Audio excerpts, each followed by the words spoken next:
Compressor name plate থেকে কীভাবে ampere নেবেন। সিঙ্গেল ফেজ কম্প্রেসরের ক্ষেত্রে বেশিরভাগ কম্প্রেসর নেম প্লেটে ওয়াট লেখা থাকে। এখন হচ্ছে ওয়াট থেকে কীভাবে এম্পিয়ার নেবেন। একদম ইজি, ওয়াটকে ভোল্টেজ দিয়ে ভাগ দিবেন।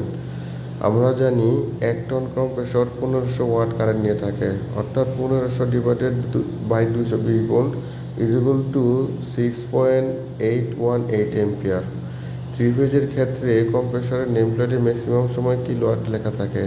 এখন আপনি কিলোওয়াট থেকে এম্পিয়ারে যেভাবে কনভার্ট করবেন, ampere equal to kilowatt into 1000 divided by √3 into voltage into PFI.